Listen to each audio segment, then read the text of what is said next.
नाही, एक तर वाल्मिक कराड हा मुंडेंच्या कंपन्यामध्ये पार्टनर आहे, तो शेअर होल्डर आहे, अधिकृत डायरेक्टर आहे आणि त्याचा सूत्रधारच मुळात हा वाल्मिक कराड आहे आणि यांच्या धागेद्वारे सर्व चौकशी केली की मंत्र्यापर्यंत जाते. त्यासाठी मंत्री म्हणून त्यांना त्या पदावर राहून हे निपक्ष होणार नाही चौकशी, आणि यासाठी त्याला मंत्रिमंडळाच्या बाहेर काढलं पाहिजे आणि मग ही सर्व प्रकारची चौकशी केली पाहिजे. यामध्ये न्यायाधीशाच्या माध्यमातून चौकशी होणं अपेक्षित आहे. बाकी काय ते सीआयडी चौकशीला खूप वेळ जातो, त्यातून फार काही आता अनेक सीआयडी चौकशी आतापर्यंत एवढ्याच सीआयडी चौकशी पेंडिंग आहे, त्याची फलश्रुती काही नाहीये. त्यामुळे आमचं स्पष्ट सरकारकडे मागणी आहे, शासनाकडे, की देवेंद्रजींनी या संदर्भात आमच्या धनंजयला बाजूला करावं आणि निपक्ष चौकशी करावी. दूध का दूध पाणी का पाणी, तुम्हाला लगेच दिसतील रिझल्ट. कारण जो सहकारी आहे त्यांच्या कंपन्यामध्ये, त्यांच्या धनंजयच्या मिसेसच्या कंपन्यामध्ये भागीदारी आहे, अशा व्यक्तीची चौकशी सत्तेवर असणारी व्यक्ती कशी करू शकते? त्यामुळे निपक्षी चौकशी होणे कठीण आहे. बाजूला सारा आणि चौकशी होऊ द्या. छगन भुजबळ नाराज आहेत त्यात सीएम फडणवीस यांना भेटणार नाही, आता ते कुठे जातील, पण मला असं वाटतं की ओबीसी म्हणून त्यांच्यावर अन्याय झाला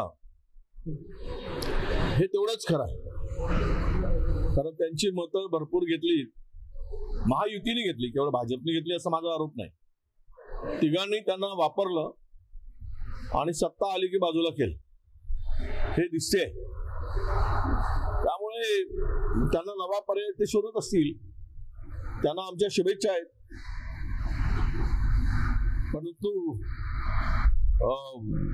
निर्णय काय घेतात त्यावरही या देशातील किंवा आपल्या राज्यातील ओबीसी समाज ठरवेल. पण एक नक्की सांगितलं पाहिजे की भुजबळांनी जी भूमिका घ्यायची ती भूमिका पद आणि सत्तेसाठी न घेता आता ओबीसी चळवळीसाठी घ्यावी. त्यांच्यासोबत आम्ही राहू आणि लढायला सिद्ध राहू अशी आमची त्यांच्याकडे विनंती आहे. खाते वाटपाला उशीर झाला, आता पालकमंत्री पदासाठी रस्सीखेच सुरू झालेली पक्षांमध्ये. नाही, हे आता पूर्वी हुतुतू होता ना, आता हुतुतूचा खेळ सुरू आहे. एकाचा पोट भरला की लगेच त्याला, म्हणजे आउट झाला की दुसऱ्याला उठवतात. ते मी मागच्या वेळेसही म्हणालो मंत्री करायचे आहेत ना, तर आता ते 2.5 वर्षासाठी मंत्रिमंडळ करायचं ठरवतं. म्हणलं वर्षालाच करा ना, म्हणजे 200 होऊन जातात. कोणाची नाराजी नाही, काही नाही, सगळ्यांचा नंबर लागून जातो. आता पालकमंत्री सुद्धा रोटेशन पद्धतीनं घ्या, 1 वर्ष पालकमंत्री, कारण सगळ्यांनाच मोठ्या मोठ्या जिल्ह्यांचे पालकमंत्री व्हायचे. त्यामुळे करा, त्यांना काही देणं घेणं नाहीये. हे लुटारू आहे. हे सगळे जे मेळ जमलाय, घोळ करून जमवलेला जो काही मेळ आहे, हा महाराष्ट्र लुटायसाठी आणि महाराष्ट्र बर्बाद करायसाठीच आहे. त्याचे लक्षण आता दिसायला लागले आहेत. जे असं म्हणतात की बाळाचे पाय पाळण्यात दिसतात, ते सरकार स्थापनेपासून यांची नीती आणि मत्ता दोन्ही दिसायला लागली. थँक्यू. एक राहिलं ना, तुम्ही त्या पलीकडे जाऊन सांगतो की मराठी माणूस महाराष्ट्रामध्ये ज्या पद्धतीनं हल्ले होत आहेत, त्यांचा अपमान होतोय, त्यांना जीवे मारण्याचे प्रकरण होत आहे, जीवानिशी मारण्याचे प्रकरण होत आहे, मराठी माणसाला ठोकून काढलं जात आहे. कारण ह्याचं कारणच आहे की सरकार त्यांचं आहे, मराठी माणसाचं सरकार नाही आहे. त्यांना वाटतं की सरकार आमचं आहे परप्रांतीयांना. त्यामुळे त्यांचा विश्वास दुणावला आहे, वाढला आहे आणि त्या विश्वासापोटी ते वाटेल ते करायला मोकळे आहेत. उद्या घरात घुसून मारणं सुरू आहे, घरात मध्ये त्यांच्या खाण्यापिण्यावरून मारणं सुरू आहे. उद्या म्हणतील की आमच्या वार्डामध्येच नको, आता त्यांना फ्लॅटमध्ये नको आहे, उद्या त्यांना वार्डामध्ये नको, उद्या शहरामध्ये नको आहे मराठी माणूस. कारण या सरकारवरच मर्जी परप्रांतीयाची आहे. त्या सरकारलाच वाटत आहे की आम्ही परप्रांतीयामुळे सत्तेमध्ये आलो आहोत आणि परप्रांतीयांना वाटतं की सरकार आमचं आहे. त्यामुळे राजाश्रयामुळे मराठी माणसाला उद्या महाराष्ट्रातून हद्दपार केलं तर त्यात काही म्हणजे लोकांना अचंबा वाटायला नको. उद्धव काल एकत्र आलेले आहेत, काय वाटतं राजउद्धव एकत्र आलेले आहेत? राहुल गांधी आज परभणी दौऱ्यावर ज्या पद्धतीनं सूर्यवंशीचा पोलीस कोठडीमध्ये मृत्यू झाला, एकूणच प्रकरण इतकं भयानक आहे की पोलिसांनी या प्रकरणामध्ये जो आतताईपणा केला त्या संदर्भात गृहमंत्र्यांचं उत्तर आम्हाला अपेक्षित जे होतं ते मिळालं नाही हाऊसमध्ये आणि फार वाईट पद्धतीनं त्या ठिकाणी पोलिसांनी बळाचा वापर करून लोकांना जीव जायचं लहान मुलापासून महिलापर्यंत बदलून काढण्याचं काम केलं, जखमी केलं, उचलून त्या कोम्बिंग ऑपरेशनच्या नावाखाली ते कितीही म्हणू देत कोम्बिंग ऑपरेशन झालं नाही.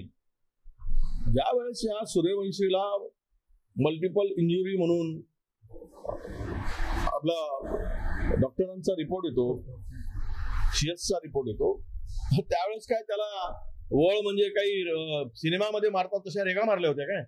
त्याच्यावरून दिलेला रिपोर्ट आहे काय? सिनेमामध्ये वळ दाखवतात ना. काय चाललंय या राज्यामध्ये?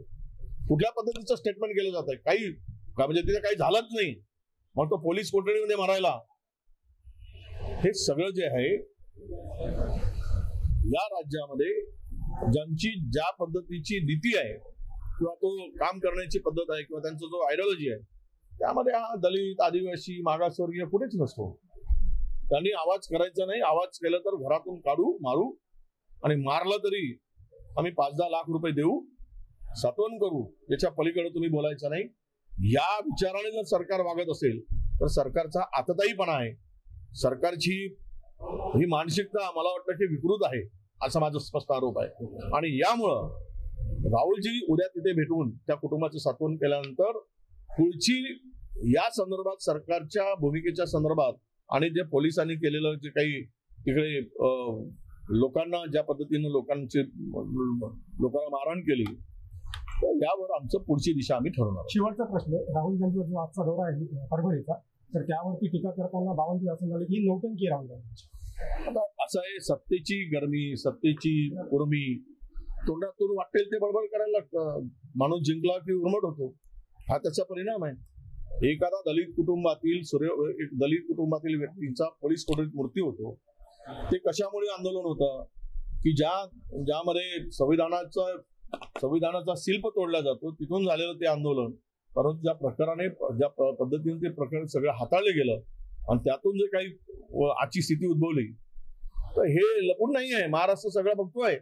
अशा वेळेस बावनकुळेजींनी आमचा सल्ला आहे त्यांना की कुठल्याही नेत्याविरुद्ध बोलताना शब्द जरा जपून बोलावेत. सगळ्यांच्याच बरोबर आम्हाला बोलता येईल, मग सगळी बाकीच्यांची नौटंकी पण आम्हाला काढता येईल. पण ते न करता आपण जर एखादी घटना होते त्या ठिकाणी जातात, आता अशी 100 उदाहरण देता येईल की जिथे मारहाण झाली आणि बावनकुळेजी पोहोचले, देवेंद्रजी पोहोचले. अशा पद्धतीनं बोलत असाल तर ती सत्तेची गरमी आहे. ठीक आहे, 5 वर्ष सत्ता तुम्ही भोगाल, पण लोक मात्र लक्षात ठेवतील, हे लक्षात घेतलं पाहिजे. थँक्यू.